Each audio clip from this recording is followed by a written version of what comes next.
भारत और अमेरिका के बीच द्विपक्षीय ट्रेड एग्रीमेंट को आगे बढ़ाने की कोशिश एक बार फिर शुरू हो गई है। दिल्ली में मंगलवार को दोनों देशों के बीच हाई लेवल बातचीत हुई, जिसमें अमेरिका के ब्रेंडन लिंच और भारत के विशेष सचिव राजेश अग्रवाल आमने सामने बैठे।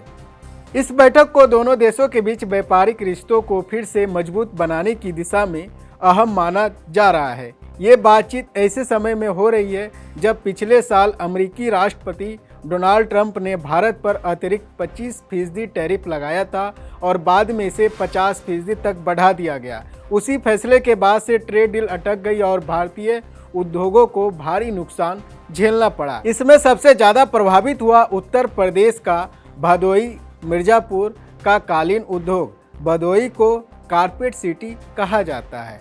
यहाँ से हर साल हजारों करोड़ रुपए के हाथ से बने कालीन विदेश में एक्सपोर्ट होते हैं। अकेले अमेरिका ही यहाँ से 6000 करोड़ रुपए से ज़्यादा का माल खरीदता है, लेकिन ट्रम्प टैरिफ की वजह से 2500 करोड़ रुपए के ऑर्डर फंस गए और कारोबारियों की हालत खराब हो गई। जिन कारखानों में पहले दिन रात बुनाई होती थी, वहाँ अब ताले लटक गए हैं और मजदूर बेरोजगार हो गए हैं।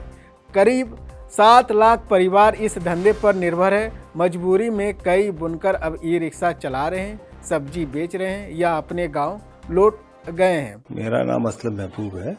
मैं ऑल इंडिया कारपेट एसोसिएशन का पूर्व सचिव हूँ। अभी इस वक्त सीपीसी में डायरेक्टर भी हूँ, कारपेट एक्सपोर्ट प्रमोशन काउंसिल में।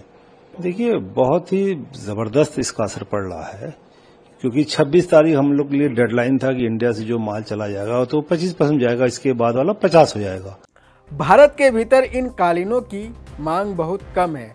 भदोही के पर्शियन स्टाइल वाले हैंड नोटेड और हैंड टफ्टेड कालीन लाखों रुपये में बिकते हैं, लेकिन खरीदार केवल विदेशी होते हैं। यही वजह है कि अमेरिकी बाजार बंद होने पर उद्योग पूरी तरह संकट में फंस गया है।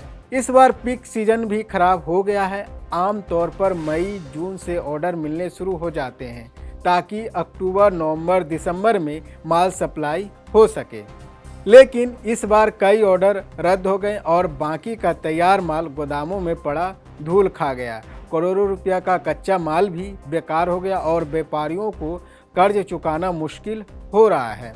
हालत और भी गंभीर इसलिए है क्योंकि तुर्की, अजरबैजान, बांग्लादेश और वियतनाम जैसे देश इस मौके का फ़ायदा उठा रहे हैं। वहाँ टैक्स भी कम है और मजदूरी भी सस्ती, इसलिए विदेशी खरीदार आसानी से उनकी ओर शिफ्ट हो रहे हैं। अगर भारत अमेरिका डील जल्द नहीं बनी तो भदोही मिर्ज़ापुर का कारोबार हाथ से निकल सकता है।